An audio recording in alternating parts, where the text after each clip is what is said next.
So let's begin. Okay. Most people from Sri Lanka with a seat at Morgan Stanley, they don't come back. They stay. The dream is to leave, and most of them do. Dulara de Alwis, our guest today, he came back to sell coconuts. That sentence is either the most absurd thing you've heard today, or it's the most interesting. By the end of this conversation, I think we will know which one it is. So, Dulara, you worked in the US at Morgan Stanley, and then you returned back to Sri Lanka to build a coconut company. I chose the wording deliberately because it sits in the direct opposition to what the Sri Lankan story is. Everyone wants to leave this country. Walk me through your decision. Absolutely. What was your why did you plan to come back? Sure, Shamindra. So I actually had a personal encounter, but before I get into that, I would say, no different to many of the people that is perhaps looking to go overseas for work, or as they say, greener pastures is what everyone thinks it is. When you're young, you're hungry, you're looking for largely some sort of monetary wealth.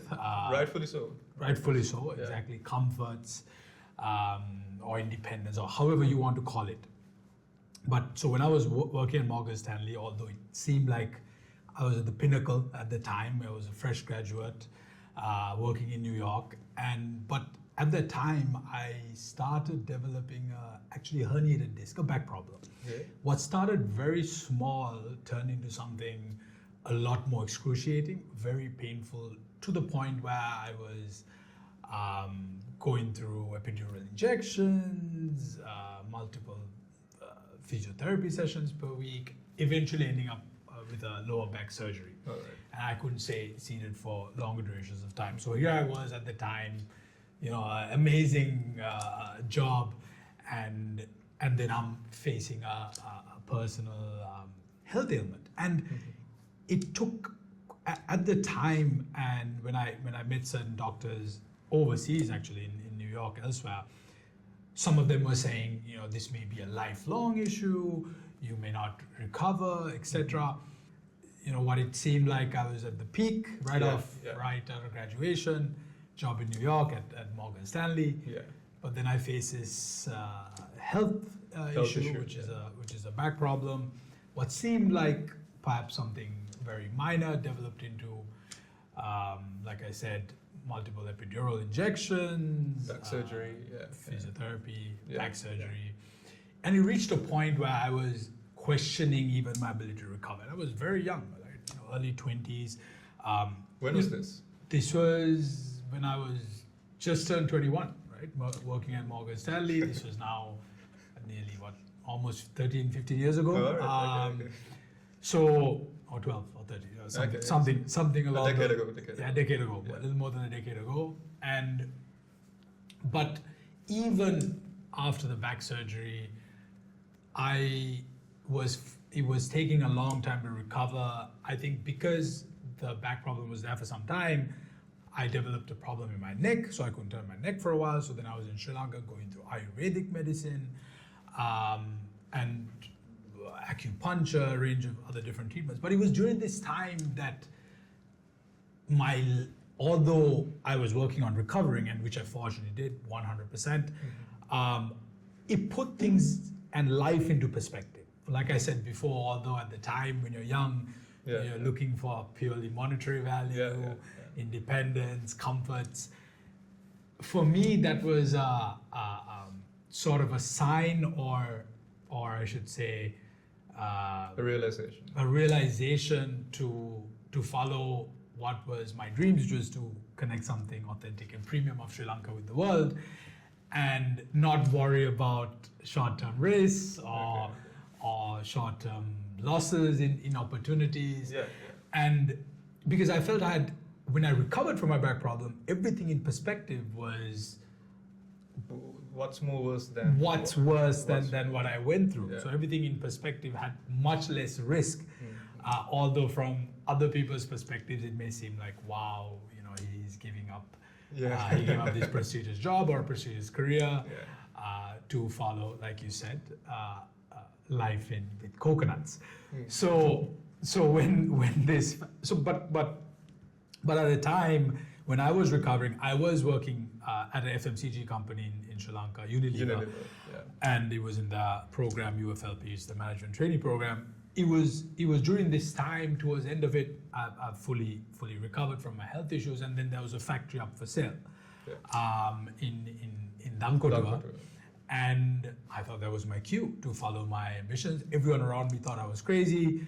My parents were worried for me. Yeah, could you just run down through like what your family was telling you at that point of time? Sure. Yeah. So no one in my family were entrepreneurs. Yeah. My father was an ex-government worker, and so entrepreneurship was not something that It's was a novel idea. It was a novel idea, Yeah. and especially in Sri Lanka, which unfortunately I can entrepreneurship relate. happens to be almost like a generational trade. Yeah, when it doesn't need to be the case, but in Sri Lanka it tends to be looked at like a generational trade. Maybe less so now with the younger generation and technology, etc.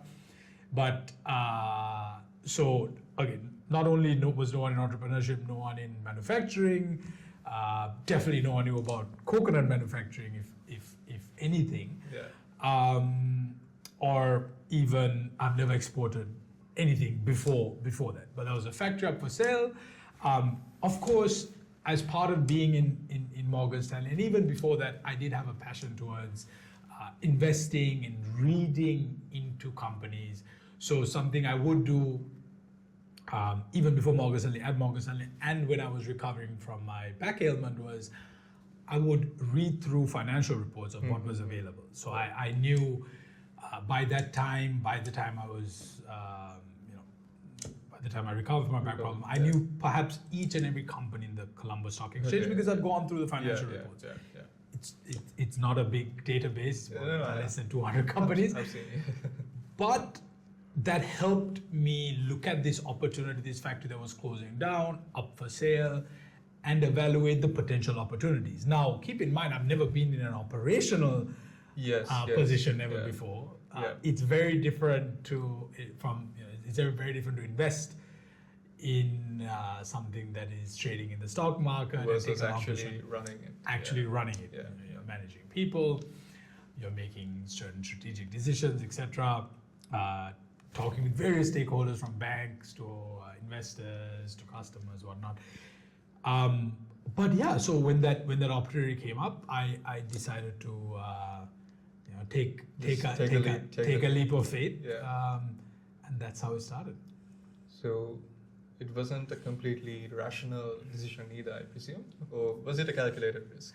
It felt like a calculated risk, but as soon as I started in retrospect, it felt like, what did I get myself into? Do you revisit that decision at any time, at any point of time? Yes, I look at it in two ways. I remember that first year in business. I remember thinking, what did I get myself into? I had my back against the wall. Yeah. To buy this factory, there was a portion of debt which you had to pay back. Okay. There was a team of workers with their own families I had to take care of. It wasn't something that I started small with one worker. It was a factory. Exactly. You didn't start from 0 to 1. You started from 3. Exactly. So it already had workers that were relying on what I was going to do next, for me to bring sales, to run the operations successfully. Why was the factory closing down? Interesting. That's an interesting question. So what happened was in 2016 and 17 in Sri Lanka, if you recall, there were two natural disasters. One was a flood followed by a drought. It was a once in a 30-year drought. All right. And in terms of its impact on a lot of agriculture products, and it almost devastated the coconut industry in terms of having one of the lowest crops in 30 years. In 30 years. So what happened because of that incident was the coconut prices were sky high in Sri Lanka, and that happened to be a bit of an independent case for Sri Lanka at the time, and didn't impact the other competitor coconut producing countries such as Indonesia, Philippines, Vietnam. So naturally, the coconut players in Sri Lanka was suffering, and they couldn't compete. And during this time, the prior operators were, they wanted to look like they wanted to exit. Of course, they didn't say that was the reason why. Yeah. But coming out of it, I think they maybe lost some of the customers and had debt, etc. So I did some basic research on the coconut industry in Sri Lanka. So it's growing at a rate of approximately 25% year on year. Absolutely, yeah. And according to my research, which is basic Google Gemini research, we have a annual export revenue of over $1 billion. That's right, 1.3 billion as of last year, potentially 1.5 billion, and we may beat tea in the next year or so to become the largest agri products products export out of Sri Lanka. Okay. So, like you rightfully read, when I started in 2018, the industry was probably exporting around 600 to 650 million dollars. Last year, it's at 1.3 billion dollars. So it's. What do you think are the levers that caused this growth in the market? Sure. There's been a few. One of them is the demand picture. So coconut products has become a superfood, a recognized superfood in much of the world. In the developed country markets. Especially, it always starts in the developed world, the usual trend, like United States, Europe, Western Europe, Australia, etc. And then it gets picked up by the rest of the world, South America, even Africa, parts of Asia, etc. So what has been happening in the last 10 years, maybe you can even say last 15 years, but really in the last 10 years, what's accelerated is, so if you take coconut milk, so vegan alternative, plant-based alternatives has been catching on fire. So there's been a lot, even coffee creamers with coconut milk, yogurts with coconut milk, ice cream with coconut milk has been something that's the value addition part of things has skyrocketed. Okay. Whether the Sri Lankan players has been the ones value adding, that's a question for itself. Maybe we'll get to that. We'll get to that later. But in terms of the heavily sought after coconut derivatives, one of them being coconut milk or coconut cream, that has exploded. Likewise, virgin coconut oil also, which we are one of the. So it was an increase in demand for those. One component. The other component is actually supply. So supply has barely changed. Barely changed. So we've had demand that has far exceeded supply. All right. Okay. So what has happened is the price growth has taken over much of the volume. There has been volume growth, not that there hasn't, but it's been very minimal compared to price growth. So the value growth has exploded, I understand. Which is good, because a lot of the other agricultural products in Sri Lanka has a problem with value. At least tea, it has unfortunately not moved in value because it's been heavily, unfortunately, being commoditized in competition with other countries like Kenya and India. So the coconut picture, at least thus far, has been different, although the quantities volumes have stayed almost the same. Almost the same, really. I mean, if you look at over the last 8 years, the volumes has barely edged up 10%, but the value has more than doubled. What are the constraints on the supply side for this limitation? Sure. So the coconut tree needs to be looked at from a very long-term picture. Even for a coconut tree to give some sort of fruit, it takes 5 to 8 years. Right, and it takes 10 to 15 years to give the best yielding coconuts for a coconut tree. But then it lasts for maybe 60 years. The challenge is, historically, at least in Sri Lanka, but this is also the case for other countries, but I'll start with Sri Lanka, the coconut triangle, which is this area from Kurunegala, Puttalam to Negombo, has in Sri Lanka the most dense coconut yield on a per acre basis. There's a reason for that. It's rainfall, sunfall, the soil, a mix of climatic conditions that gives that ability. But now what's happening in the triangle is the value of the land has skyrocketed to a point people are just holding it for the land value, and they want to, in the future or in the very near future, turn it into a residential complex or something along those lines, which takes away from coconut yield. Now, even the ones that are holding it, they happen to be generational, third, second, and they're either doing tech jobs or service jobs in Colombo, or they've gone overseas. and the land is neglected. So you're talking about trees that are now 50 plus years old, or at least 40 to 60 senile. They're not replanting. They're not taking care of the soil like they should. A range of factors that isn't giving the best yield. And 80% of Sri Lanka's coconut plantations are smallholders. What that means is less than 5 acre owned. Anyone who owns less than 5 acres is not going to put a wall. The investment is too large. So what happens is it's neglected. People, generally there's a lot of pilferage from people people around, and that unfortunately that's I would say that's one factor. The second factor is actually there's a sapling issue that's been in Sri Lanka for some time. So even if you, Shravinder, you wanted to go and right now, let's say you have 100 acres and you wanted to grow coconuts from scratch, you need the saplings, right? You would think the saplings are available, but then if you go to the Coconut Research Institute or Coconut Cultivation Board, or they'll say, maybe we can give you the saplings for 10 acres or 5 acres. So there is a mismatch in the saplings that they are producing or making available versus even the demand. So that has been also been a challenge. But that's just two challenges. But the main one, I believe, is the. Are there any systemic issues that beyond just the agricultural side of things? Any political state issues with the state in terms of pushing for this industry to grow? A few. Any lack of a few. Backing? So during nearly many decades ago, during the Bandaranayakas, they did collectivization. They nationalized a lot of coconut plantations, and those plantations are some of the most neglected plantations. Because from the yield, from an acre per year, if someone could get 5,000, 8,000 coconuts, they may be getting 1,000 to 2,000. So you're getting these large state plantations that's unfortunately neglected, giving very little coconuts. So that, yes, is a problem.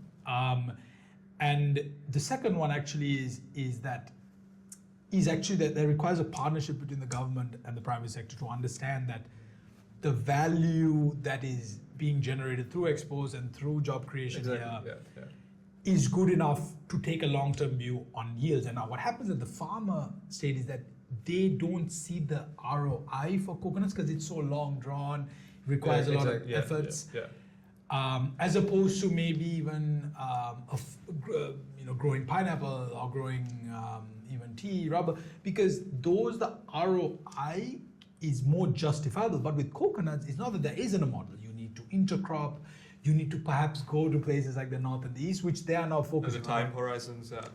And the time horizons are longer. So it's not a cash crop that you can grow in 6 months, 9 months. So it requires a perspective change and an integration. So you can't just blame the government, but you also, what unfortunately has happened and needs to perhaps change is that those downstream in the value chain, maybe the exporters and also the importers, all these brand owners around the world that's benefiting greatly from this boom, is to think about the plantation level and see how we can create the necessary environment. It may be through fertilizer, organic or otherwise. It may be through irrigation systems. It may, the model, once you put some numbers together through the entire chain. If you just, allow the farmers to do, the farmers would think, look, I'm not making enough of a return to add back. So the market would keep growing, but from what you said, what I concur is that it is purely due to the price increasing due to the supply limitation, right? As opposed to increase in supply to begin with. Yes, that's right. There has been an increase in quantities, but the prices has been a larger part of the value growth. Also, would it hit a plateau at some point? That's a good question. But before I get to that, there's another factor to keep in mind, which is certain derivatives of the coconut that previously was being thrown away, that's now also coming into the foray. Let me explain. So, more than 10 years ago, even 20 years ago, if you look at the export picture of coconut sub-products, I should say, coconut water wasn't even in the Really? numbers. It wasn't more than 20 years ago. It wasn't. It was very small. Okay. But as of recently, the last 10 years, it's been growing. I think it reached 40 million metric tons last year, I believe, in terms of exports. But coconut water was at the factory level thrown away. Not only was it thrown away, it was actually impacted because coconut water, as you know, it's a bit, it's quite strong. It can be acidic or the opposite of acidic on the other side of the alkali. So it impacts the soil. It can kill the trees around. So a lot of the coconut, which is this high electrolyte product, as you know, as we all know, was being thrown away for much of the time. But that now is being collected by factories through investments, of course. You need to have chillers invested because coconut water is a very sensitive product. As you know, if you cut a coconut in the morning, by the afternoon it's already smelling funky, it's rancid. So that what we call byproducts in the industry, that coming into the picture has also helped export value. All right. Just like that, there are many other byproducts. For example, when we expel virgin coconut oil, there is what you call oil cake. Some people call it punak or punnaku. Yeah. But there's a high grade one called butter punak, which is this pure white oil cake that can be turned into coconut flour. So which is high in protein, fibers, healthy fats, etc. So before 10 years ago, that demand wasn't there, but now it's there strongly and growing. So that's just two products, but there are all these other layers within the coconut space. I read about activated charcoal from the husks as well. Yeah. Activated charcoal comes mainly from the shell base, so that's huge. That industry has been there actually for many decades and still gaining steam. It again starts from the coconut. So at our factory, we cut about 30,000 coconuts. Our first step is removing the shell. So if you look at a video, we de-shell it. Yeah. So that shell then gets collected by the players in the activated carbon. So we have about, I think, 5 tons a day, but there are players who have 20 tons of shell per day. Right. So they all get collected from different factories. It gets charcoaled and then turned into activated carbon, which goes into our water filters, which goes into coal purification, and now even hard carbons for batteries, sodium-ion batteries. So there's a lot of applications coming out of it, and the world has also realized it. So some of them are even more critical than even perhaps virgin coconut oil is, because of the requirements for the future industries, like activated carbon and its application. So it's interesting to see where this industry goes actually. That's awesome. Super interesting.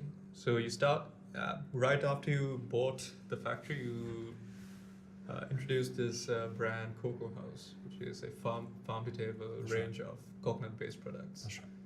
And then it evolved into Nootz, which is the main brand that you're coconut smoothie brand. Right.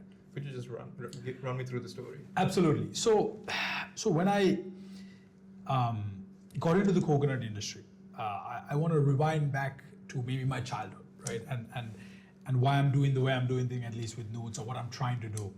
So something I saw growing up in really the 90s and the early 2000s. So my father was a director of the tea board. He was a part of the government, but he was helping promote some of the Ceylon tea brands that's out there to the world. And what we saw in the 90s and 2000s was Ceylon tea market share was growing. They were capturing markets, new entrepreneurs being created, new jobs. But lo and behold, the 2010s come. What we see in Sri Lanka is plantation strikes. We're seeing ethical movements, rightfully so. The plantation worker isn't getting a fair income.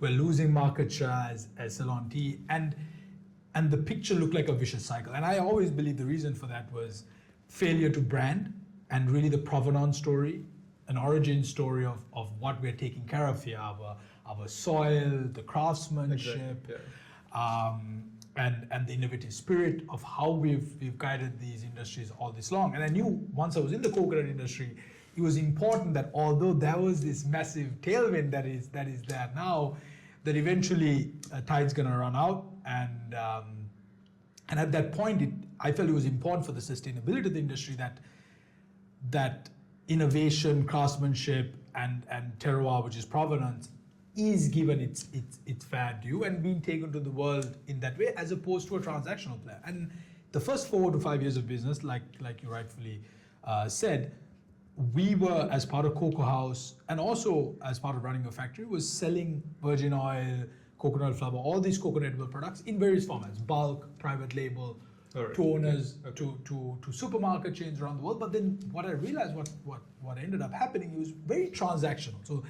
So they would just, at the end, they're purely looking for price. Sure, they would ask everything, all these certifications from food grade, organic, Definitely, religious ones. But still, at the end of the day, it was a discussion purely on price. And it felt like they were pitting the other manufacturers against each other for what seemed like and in that process, the fairness to the craftsmanship, to the plantation owners, the farmers that was going through what they were going through to give this crop, was all lost, right? And I felt and that needed to change. And with Coco House, one of the challenges, and I'll tell you the evolution, was it was in a range that was very was becoming commoditized, right?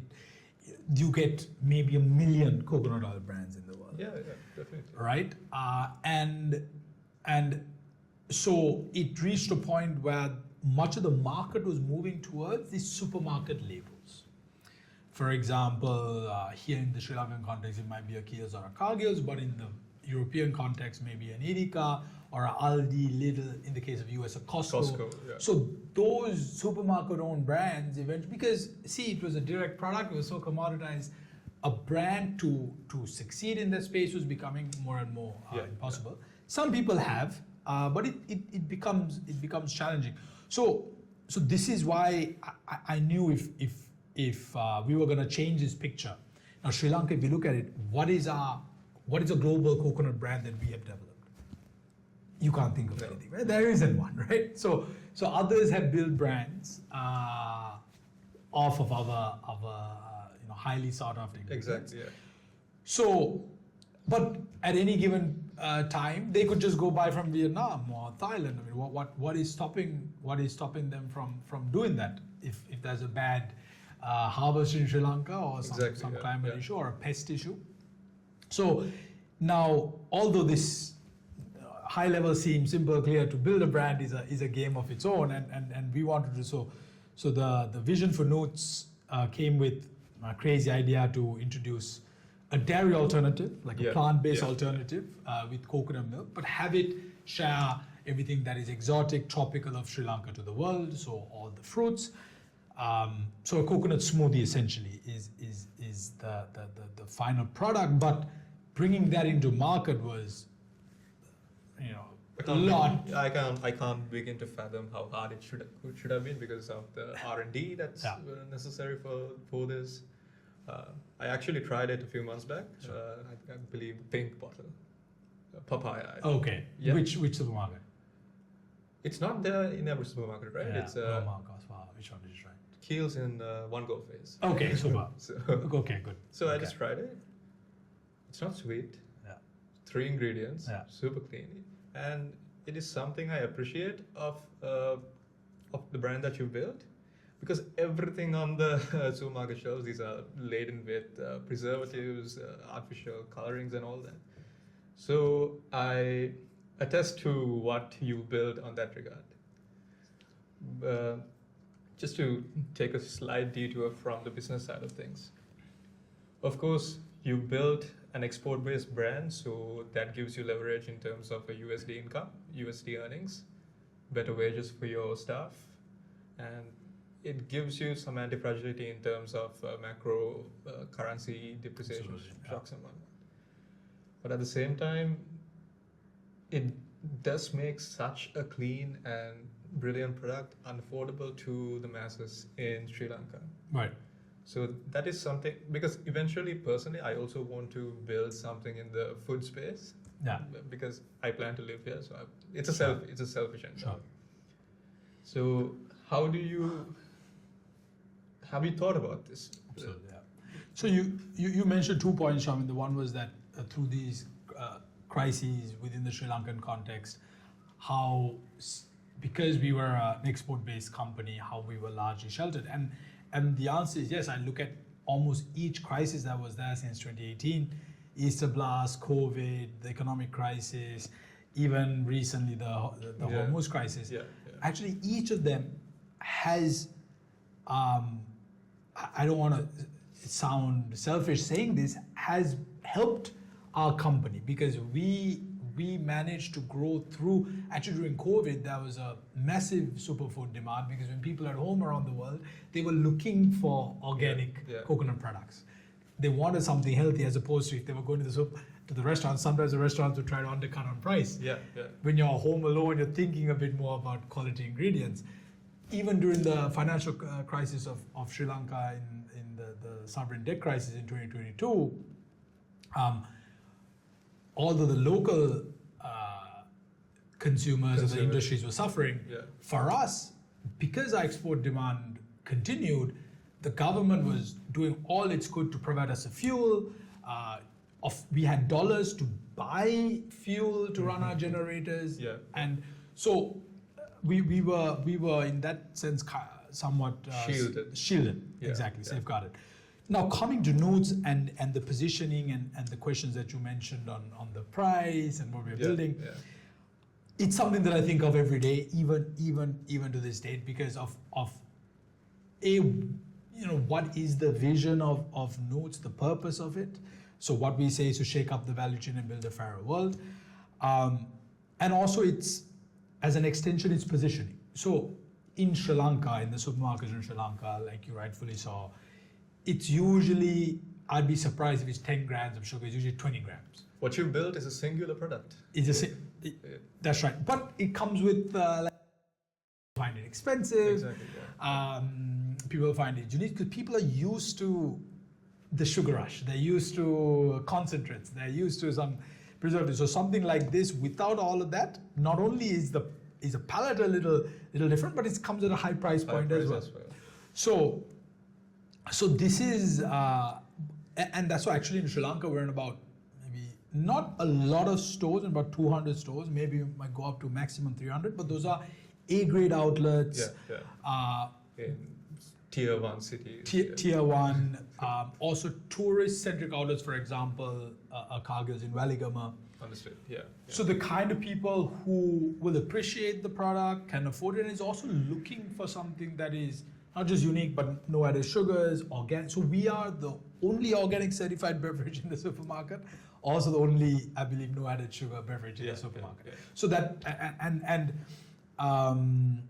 now I should say that the pricing and the positioning is not only unique to Sri Lanka, but it's also unique around the world. It's still a premium price, even in a Germany or Japan or a US.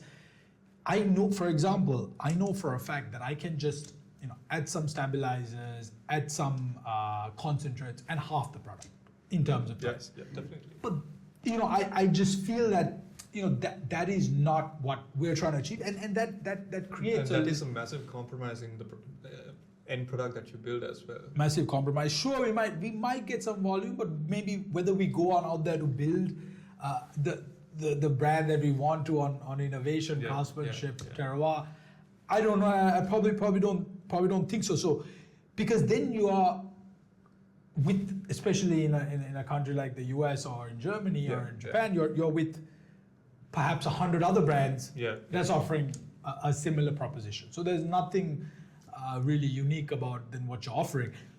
But at the beginning, it's now, for example, one thing we say in our product is to shake well, all right? The reason we say it is a natural one. You say shake well. And sometimes when people, if they don't shake it because it's so natural, we don't add the gums, it at the beginning might be there might be a separation, side separation, a little chunky, but if they mix it, it's perfect. Now, even that, I'm still, you still hear from a consumer or a customer overseas once in a while, but it's written right on the pack, shake serve because it's a natural drink. But this is all, no, I know, I always think, some people say, why don't you just add a gum or add to prevent that? I think it'll solve the problem, but or that coming up at all, but then it'll alter the goal, what you're trying to achieve and what the consumer. So, and I commend that. Yeah, the compromise that you're making to create this singular product, this excellent product. Yeah. What I wanted to know was what the compromises you had to make in terms of not selling this X volume. You had to compromise on the volume to keep a certain standard. It gets even more challenging, Saminder, on that point. The compromise is so high because the MOQs for us to do this product, to create this product, every batch is extensive. I mean, you're talking about we need to do minimum 30,000 liters. You're talking about 200,000 units at us, even if it's not moving to that extent straight away. Yeah. The reason is because our product is a UHT product. Tetra itself has 500,000 units MOQ to start off. Okay. Right? Just they'll send you these reels. Then when you're running the production in a UHT plant, the plant is advanced and complex that if you don't. Do you have this in-house? Or? So some of the ingredients we have it. So the coconut water comes from our factory. I was talking about the UHT treatment. So we for the UHT part, we use a partner factory who we work very closely with. Okay. But many of the ingredients are ours. All right. Okay. So the coconut water comes from our factory. The fruit, our team goes and processes, and we keep it cold chain in our cold chain facilities. Understood. So it's value added with a lot of partners, stakeholders, and that's part of what we want to build with Nootz, right? Because we've gotten so used to, even within Sri Lanka, competing. It's mostly zero sum. Yeah. 100% zero sum. Everyone I talk to, even a creative agency is a zero sum with someone else who's kept undercoating. That's actually an insight of mine as well. I find competing in small markets completely a zero sum, very primitive way of thinking. I believe that the only way to succeed in Sri Lanka, if you with all the constraints that we have, all the challenges that we have, I think collaboration is the best way to go. So I'm with you on that. 100%. 100%. Collaboration is so important. I think Sri Lanka has become, or the players, industry players, at least in manufacturing, something that I see every day, they've gotten used to this competitive psyche. Competition's okay, it's good. It's a certain amount is healthy, but sometimes it's clear to understand that collaboration is better, because if not, everyone else is succeeding on the back of our efforts. And that is what has happened in Sri Lanka, right? You look at the largest coconut brands, tea brands, whatever you name it, fruit brands, they're out there in the world, and they are making a lion's share of the profits and the value, as opposed to our farmers and our processing community who should be a part of that. And I think the industries have gotten comfortable with it. These razor margins just want to run volume, and so that it requires a mindset, but also I understand the effort it takes to do that. So I don't blame anyone who doesn't take the long-term journey of wanting to build something, which is very, very challenging. So I want to get a bit more technical into the retail aspect of things. Could you run us through the mechanics of, firstly, getting into retail? Secondly, the pricing strategy. How do you work with the retailers? What's the margin structure? What's the cost structure? What's the revenue share structure that's required? Sure. Let's start there. Absolutely. Yeah. I think that's a video of its own, maybe multiple videos, but I'll try to sum a few points up. Yeah. Each category will be different. Each category will have different margins that the retailer expects, based on competition, based on whether it's in the cooler or it's in the dry, whether it's a cooking ingredient or ready to drink or ready to consume, I should say. Understood. That'll vary. Now, getting the pricing and the margin right is critical, because what happens actually generally with most CPG, I should say, consumer product goods entrepreneurs, is they would initially think that the best product is everything. Mm-hmm. But when you're in the market, you understand, sure, a great product is important, but perhaps distribution is even more so, and understanding the entire dynamics of pricing to margins and how to Yeah. market.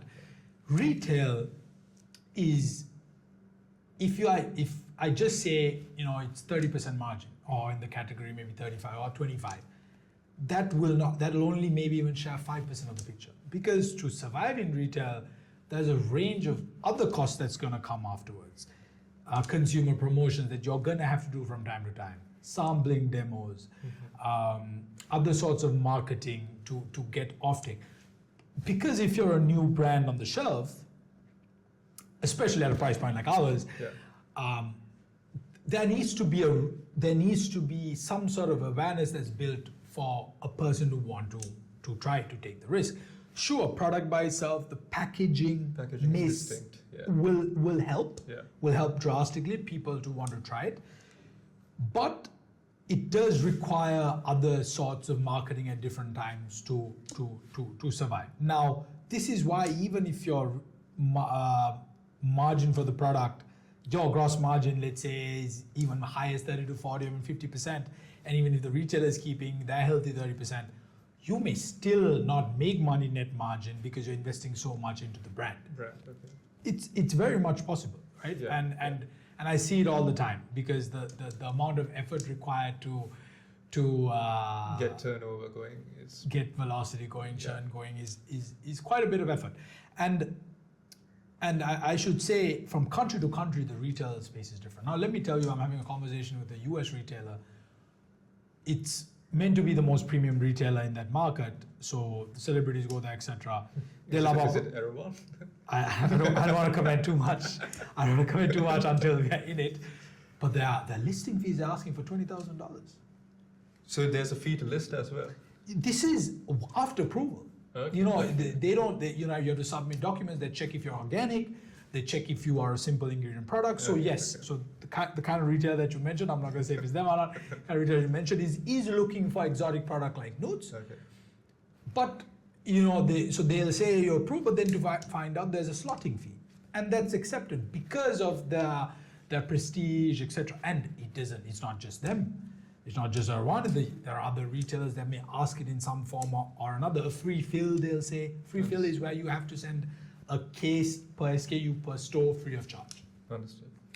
So the retail space is very expensive. So you had to cover the shipping logistic costs as well? Or? Yes. So the delivered cost to the distributor also needs to be covered. So you need to have all of these into the margin, but you can't have it be crazy prices. You can't expect to cover all your costs in a month or a year. Yeah. So that's why the retail model, every country is different.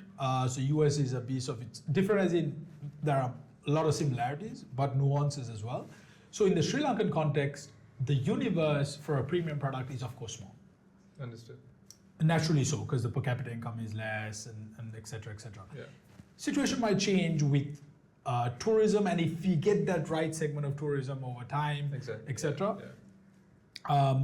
But now when you go to a US, there may be, they call it the natural grocery supermarket chain, which is more premium. So they call it natural as opposed to conventional because there is organic products, healthier products, etc. You go to, let's say, a market like Germany. Germany is one of the few countries that I've seen that has organic certified supermarket chains. Okay, understood. There are ones like Alnatura, Den's Biomarket. Just to have a product inside those supermarkets, you have to be organic certified. Mm-hmm. So you can see there's a vast, but these organic chains may be 400, 500 as opposed to the conventional ones may have tens of thousands around the country. The pricing is like the sky and the floor, right? Because an organic product will have its premium naturally so because the ingredients are more expensive. But then on the conventional, it's different. So this is why the retail space, it's not just the margin, it's the positioning.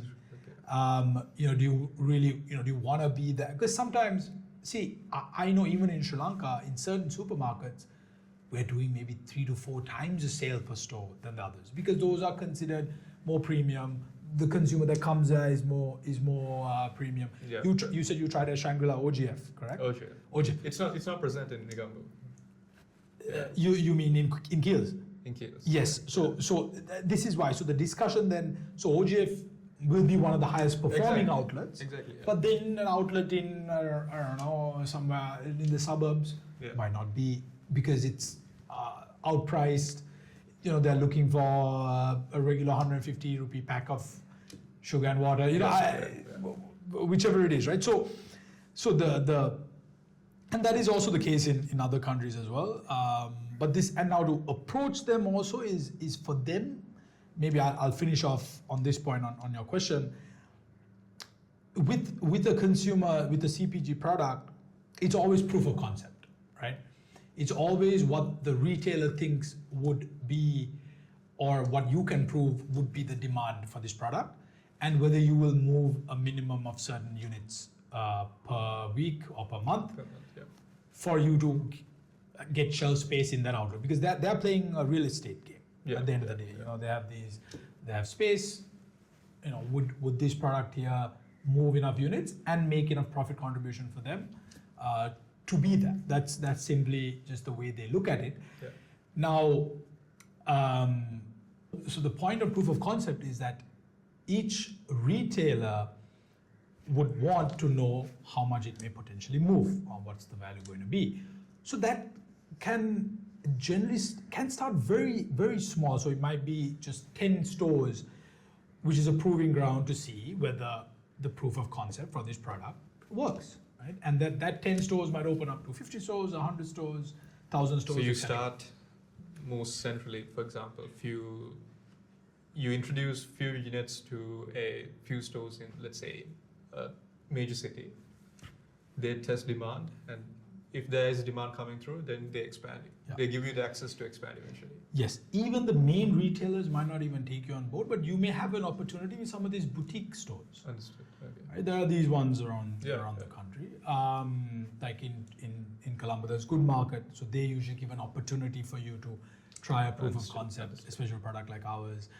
And in other countries, perhaps less so in Sri Lanka, but I see the opportunities there in Sri Lanka. There's also the online space. There's a new channel that's opened up. So now we're realizing in some markets, actually in almost every market, to sell on an Amazon, or ideally, of course, your own website, an e-commerce platform, the margin you're going to make and the margin you're going to make is potentially a lot larger. But it doesn't go to say there isn't a marketing cost. Now you want to sell on Amazon. Definitely, yeah. You have to spend some money. Yeah. But that's when the product positioning matters. If you are another product in a very crowded category, then, you know, to get into the first page itself, you're going to perhaps have to spend quite a bit of money on the pay-per-click. But if you are, if the product is unique, there isn't many other competitors, or you are the only one or one of the few, then your positioning might be a bit different. So this is why this is more of like the best way to think of it is like a football team. You can't just win a game with strikers, right, or good midfield. You need good defenders, you need a good goalkeeper. So each player is adding to this, but I can tell you in summary, retail is a monster. Okay. Maybe just to add a bit to that, how do you build the relationships with distributors, with foreign retailers? How did you get those connections and contacts in? Sure. So I would say each market is slightly nuanced. Yeah. So usually the European buyers, they are comfortable picking out brands in trade fairs. Understood. If they think that this is a brand they want to work with. But mind you, the first time, sometimes it might never work out. Mm-hmm. It might be the second or even third times at a trade fair, so you've invested quite a bit in those few trade fairs. And sometimes the proof of concept in one of the European markets may help pick up in another market through another importer evidence distributor. That this works. Exactly. So importer distributor through trade fairs is the main channel of access. Is one big avenue, at least in most of the markets.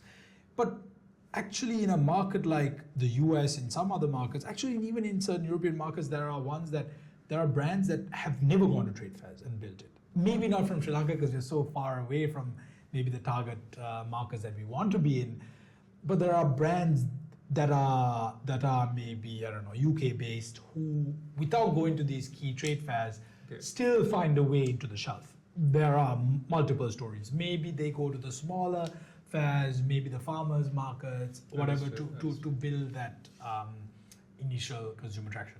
Now, so trade fairs is one. In a market like the US, surprisingly, again, it's different. It's an anchor retailer. So you need to convince an anchor retailer or build on Amazon. I know the number of brands now that builds entirely on Amazon. That's what I wanted to piggyback onto. Do you think maybe when it comes to entering the US market, do you think going down the approach of starting as a D2C brand, building that, and once you get that demand in, then push to retail? Because I think that's how most of these brands operate. Yeah, I think it makes sense, but again, 100% makes sense. But again, that does come with its costs as well. Exactly. It's not the it comes with largely marketing costs, and so if it's D2C from your website, if you look at the numbers in terms of conversion, they say only 1 to 3% of an ad directly to your website will convert. Exactly. 1 to 3%.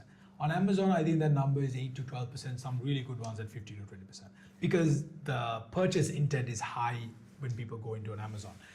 So you have to, but I think in brief, the answer is yes. Now, we are figuring it out. We are figuring this out as we go as well. We're a new brand, and we're constantly trying to figure things out. But it looks like almost everyone I speak to and all the numbers are looking that any new CPG brand Amazon, at least they say Amazon specifically, is the testing bed. Understood. US has the US market has evolved into a model that the retailers are starting to pick out brands from Amazon. So if you have reviews on Amazon, is getting a certain level of traction, they feel comfortable enough to list you. And then maybe your negotiation power at that point is much higher. You have more leverage. Is perhaps more leverage. But doesn't necessarily mean that although it works, on Amazon, it works on retail, or everything works on retail, works on Amazon, it's nothing is set in stone. All right, moving on to the next topic. Has the Iran-US-Israel conflict had any major constraints put on your business in terms of shipping, logistics, costs? A direct impact has been packaging costs. So a lot of the packaging, as you may know, Shaminder, it's petrochemical-based derivative. Now, for us to run our factory, we need what you call food-grade liner bags. So you need a primer. All of a sudden, one factory in Kuwait, which is the largest supplier to Sri Lankan food-grade pad manufacturers, completely went MIA. They perhaps got bombed, I'm not sure. So you then, next thing you know, a 60 rupee bag went to 300 rupees and then to something much higher in a short period of time. So those did have an impact and still continue to have an impact. Things like containers, food grade liner bags, mainly packaging related items. But with regards to the harvest with coconut, because the coconut tree has a 6 to 9 month lag, because it's so far high up, anything that we put in the soil generally takes about 9 months to go. Understood. Now this fertilizer shortage, for conventional producers, this fertilizer shortage is first going to hit the rice players, the tea players, etc. This is the first time I'm hearing this. Yes, so we will definitely see, because there has been a shortage in the last few months. Understood. And there's a continuous, it's not like it's at zero, but there has been a fertilizer shortage. So what happens is the fertilizer shortage, the prices are higher. The government and the private sector has come into an understanding of not giving too much of an exorbitant price, but still the price is high and the supply is low. So what you're going to see is likely, well, almost a certainty, a lower rice crop and some of the other crops, the tea crops, towards the end of the year, guaranteed. The coconut space will have a lagged impact. Now, for example, the fertilizer, the forced organic directive in 2021 or 2022 took about a year and a half to impact the coconut supply chain. Hence, we had a really bad crop in 2023. 2024 that impacted us for that year, 2024, 2025. It's super interesting. So coconut has a lag impact, and there will likely be an impact. It's time to come. But I would say the most critical one that I am concerned of, at least I'm concerned, also my team is concerned of, is potential power cuts, long enough power cuts that may come with an energy crisis. Yeah. That means that we need to be ready with functioning generators, enough stock of diesel to be able to run these generators. So there are multiple layers to this. So what has impacted us now is that first one. Mm-hmm. Fortunately, our business in the Persian Gulf wasn't big enough to have an impact in terms of demand yet, or in terms of freight or insurance. But that will also now, for example, if this war keeps going, escalates, if the Suez Canal becomes blocked by the party in Yemen, which is possible because they tend to work together. Yeah. The Suez Canal is a critical pathway to shipments to Europe. Then you're talking about higher freight costs that will potentially impact demand, but prices will go up. But what's interesting, Shaminder, is of what I've learned of at least the product range we're in terms of coconut products, let's keep Nootz aside, is that food products, which is in a commodity bucket, sometimes tends to go hand in hand with all other commodities. Crude oil, precious, not precious, regular minerals, whatever. It's interesting. It's a cycle that, because people will prioritize food, of course, and they will need food. So even with a certain levels of inflation and bottlenecks, demand will persist. Demand, I shouldn't say will, it has in all these occasions, and thus will likely persist. As opposed to if you're selling a luxury product, it may have an impact. So with Nootz, it is a luxury product anywhere in the world. People may think twice about buying a luxury product. I mean, we saw this in Sri Lanka now. Now, Nootz, our sale was very high in the tourist season, but then this crisis happened. A lot of the flights inbound tourists to Sri Lanka got impacted, and we could see from the numbers that there's a dip, and mainly because our consumer base were these tourists who enjoy the product and were trying the product. My previous guest, Arshad, he's the founder of Flash Health.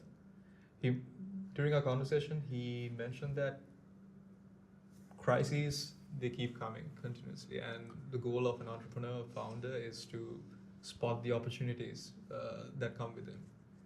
Do you operate the same way? What's your mental framework as to how to get the best out of a crisis, how to mitigate any downsides that come with it? How do you hedge yourself? Absolutely. So I agree with Arshad. One is just as 2 points. One is purely as an entrepreneur.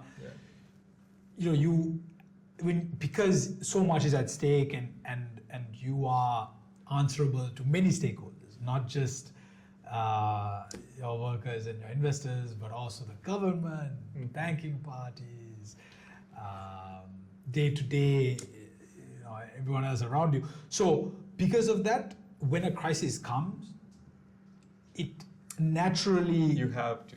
It's a must. Naturally, the instinct goes towards what's the solution?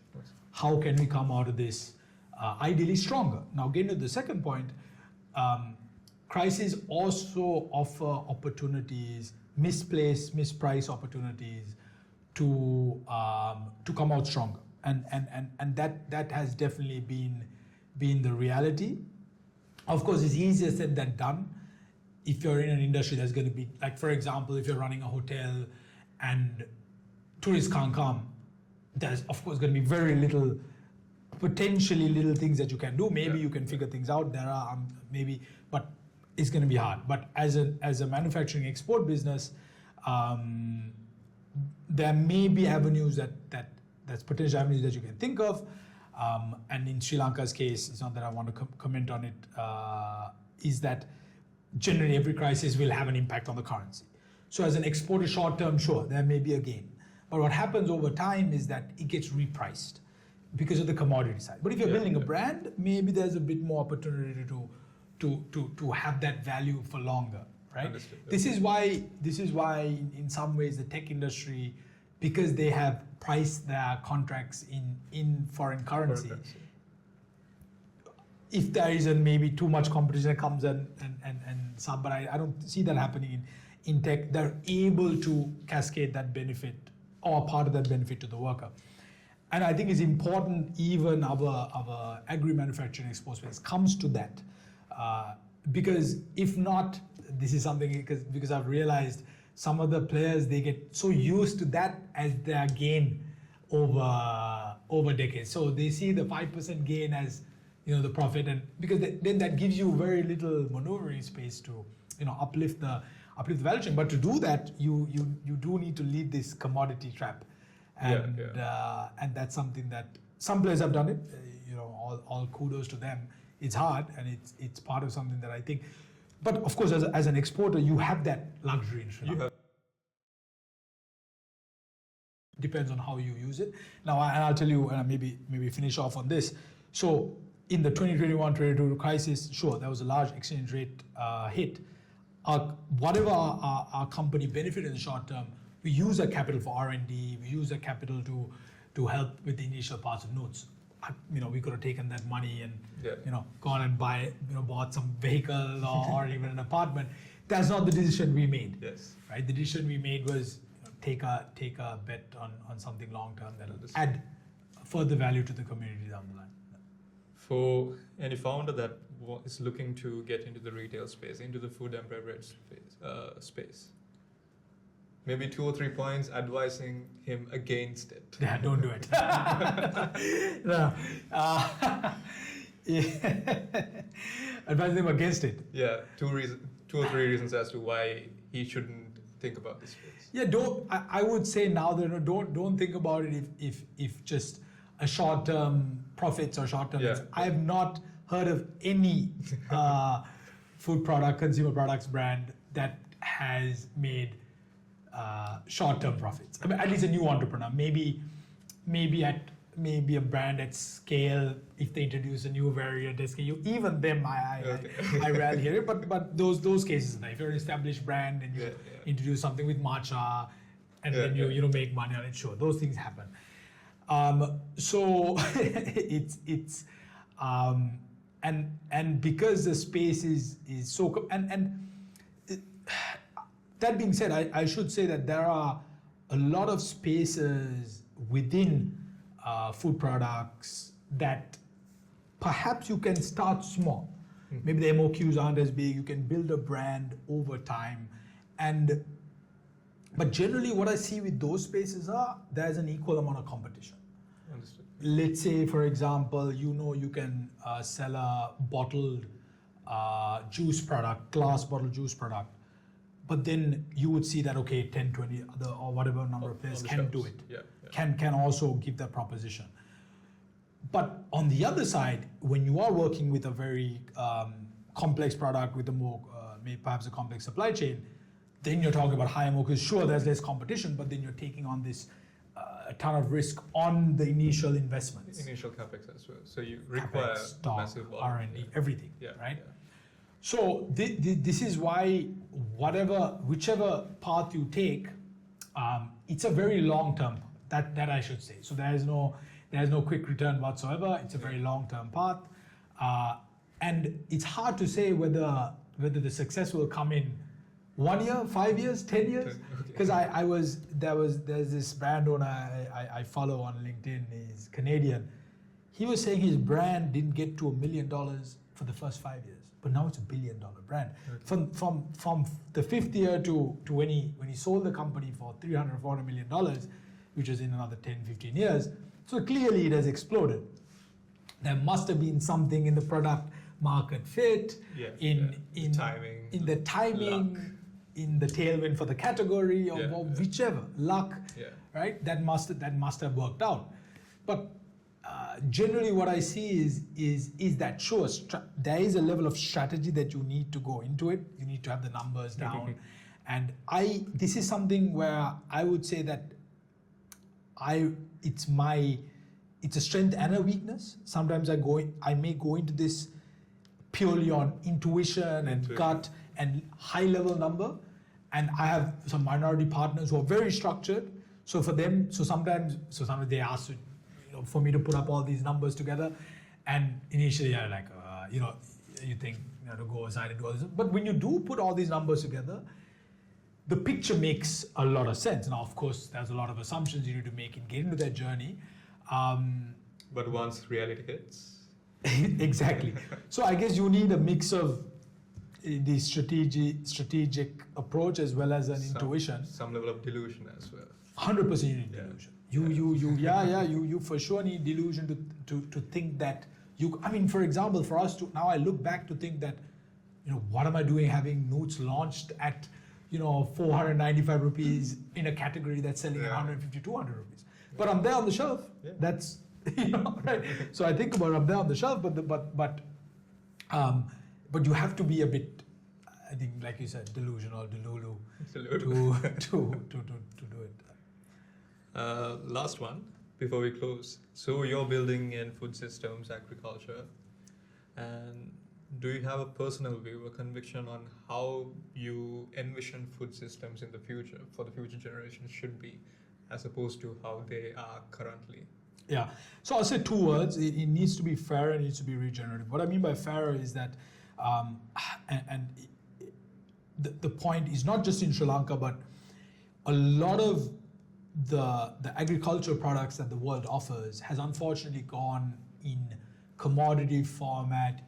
At the root, there being too much poverty and a vicious cycle, and that needs to change. And it needs to change because I believe if food is critical, food security is critical, eventually all the other nations that are enjoying the product and enjoying the food security because of it is going to have to come in and create a much fairer value chain that keeps the farmer afloat, keeps the pressing community afloat, and also has a fair enough price for the consumer, so that the value chain needs to happen. So that I think the world is moving there. If not, it'll have to move there, or it's going to someone will have to force it then. And a good example is coconut, right? Because the supply side has been so neglected for so long.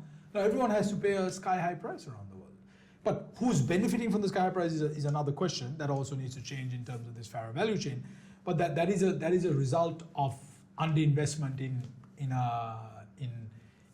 in the source that is giving so much benefits to everyone else downstream. Now the second one is regenerative. It is linked to the first one. So regenerative is this concept where it's a circular model, right? And each party in the value chain, the farmer, everyone, to think in a circular model. For example, if you have a plot of land, instead of just growing coconuts, what else can we grow? What else can we intercrop? What can we do to make sure there is nutrients for the next year? So there is. How do you preserve soil? How do you preserve soil? Yeah. Simply, how do you preserve soil?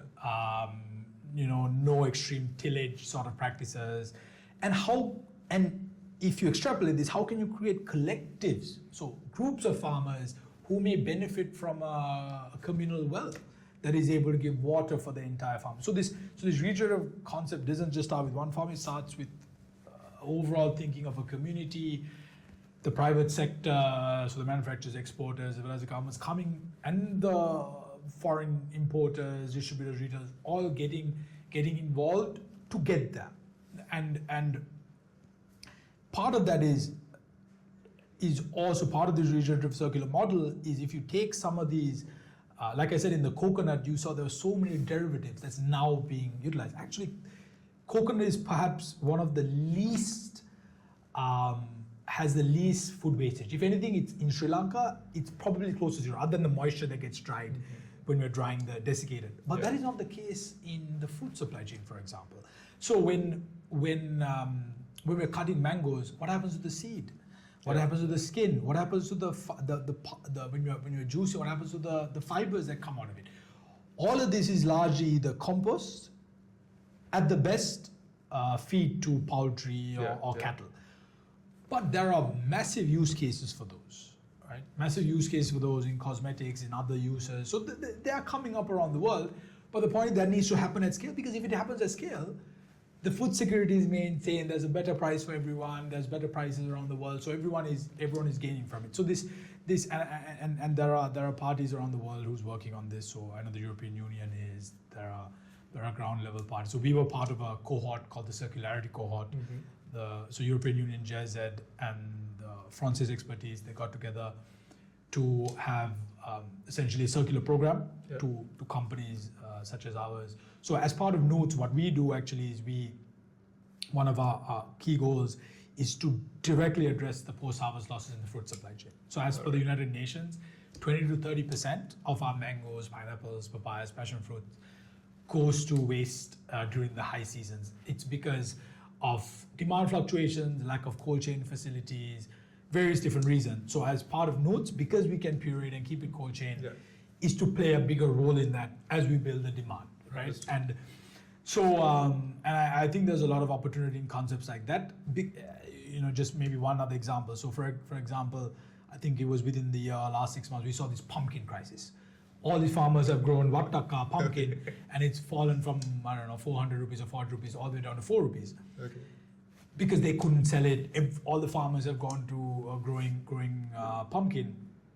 But if you look at pumpkin, there's pumpkin lattes, there's all of these growing demands in Starbucks, Luckin coffees in parts of the world, that if the layer of working capital, manufacturing, distribution, all was created or given the space to be created, which is also tough because we've gotten so used to a structure where we're trying to process something and quickly make money of it. So to lay the groundwork to create an industry takes time. It takes the support of everyone, not just the government. The government needs to play a role.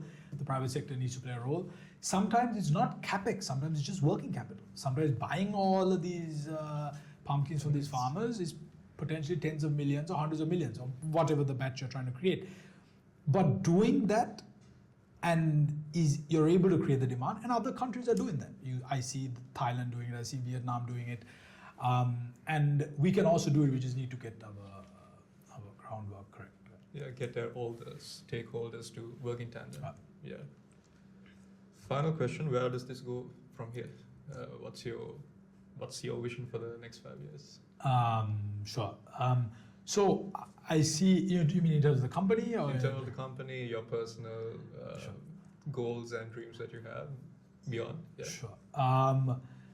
Well, so Ceylon Exposed Trading, which is a company, has our coconut side of the business, I would say the private label, the bulk side of it, as well as now this brand. Of course, the ideal scenario is the brand takes a larger percentage of the overall turnover and continues to grow. Because the value, I believe... The value capture is much higher. Value capture is higher for everyone, right? Okay. For almost everyone in the value chain. And that's an area... but of course, that does take a lot of work. To the extent of the success will yet to be determined. It's how we play our cards and all kinds of other factors. Yes, so we see positioning in the now. One of the factors now, for example, one of the ways we grew early on our coconut product side of the business is we are positioned high on Google. So if you type most places in the world, let's say coconut oil from Sri Lanka or coconut flour, we tend to come on the top. Yes. And I test this in each market we go to. I ask someone else to type it on Google just to see, and that has helped us enormously. And that is a very long-term game, because sometimes what we've learned is a customer who started out with us 7 years ago with a pallet or 2 pallets or a container is now buying 3 containers a month, as opposed to was buying 1 container a year. So they also grow if they do well in their market, and they also grow in their market. So business is a very long-term. So my perspective has changed drastically versus what it was in the first 3 to 5 years in business. Yeah. My second 5 years, what I've learned is in the first 5 years, because I was a first generation entrepreneur and I was of course very hungry. It's not that I'm not hungry now, but now I've taken a very a long-term approach into decisions and sometimes letting things come. Of course, you need to make strategic choices, but not forcing something that may not be the right way about it. And because sometimes what I've learned, at least what I'm learning more and more, is that some of the companies that have survived over time has survived because of actually not taking too much risks and playing the long game. I think once a company comes to a certain stage, there needs to be a balance when it comes to risk taking. I agree with you. Yeah. So and it's now at different points it's possible for us to make big bets. We can take certain whatever the retained earnings. We can take bank debts and put up certain production lines, make certain decisions. You always have to take risks, but in terms of in sense of that, there is a certain vision of growth and value, but it's I've largely it's still strategic. Whether we because back then for me it was so critical. Okay, growing 2x Yeah. But now I've learned that sometimes you're gonna get 2-3 years of flat growth or no growth, and then another year of 50%, 100% growth, and it's also the type of business perhaps as well. Some businesses are very, for example, if you knew there was a huge supply side issue, to expect a ton of volume growth is going to be very difficult.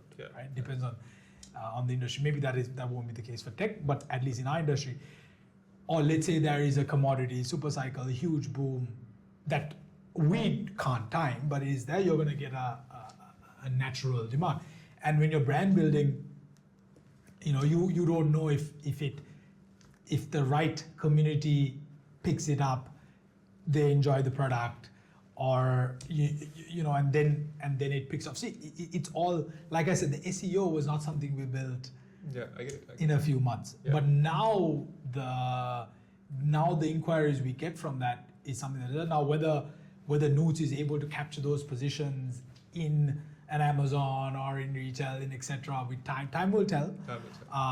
But our goal is to focus more on that, the process of getting those pillars in order, so that perhaps in the next 5 years we see the benefits. Understood. Just to round things up, what advice would you give to myself, first time founder just starting out, or maybe to yourself from 10 years ago before you took the leap? Anything? I would.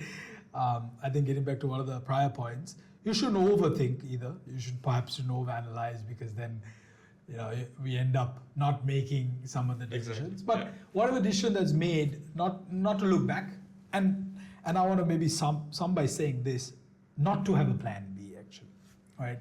Burn the boats. Yeah, not to have a plan B, because especially if someone is getting into entrepreneurship, when someone is already an entrepreneur, has done it for a few years, perhaps they're already flowing and there's a certain this thing and they get it. But when someone wants to get into entrepreneurship, it's very common to have plan Bs. And a plan B is, if this happens, I'll go do this. That's the general advice as well.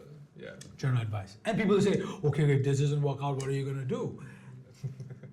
I know that I got into the business without a plan B. I wasn't thinking of it, because for me it was freedom. I remember the first year when everything was going south and I was perhaps working 5 a.m. to 11 p.m. I enjoyed it, because I felt that it was a good adrenaline rush, etc. I would say the same for any entrepreneur, or it is going to be a very tough journey. And if you have a plan B, if you think, and there needs to be this itch, I guess, to really want to do something and let it be, and not care. Like if I think for vast majority of the people, it's common to care about what your family may think, what your friends may think. It's common. It's common. We are social beings. We are social beings, and that's why maybe to be entrepreneurship, you have to be a little eccentric, perhaps. And also, that being said, I don't know if someone has children and to, of course, I started entrepreneurship when I was 25. Yeah.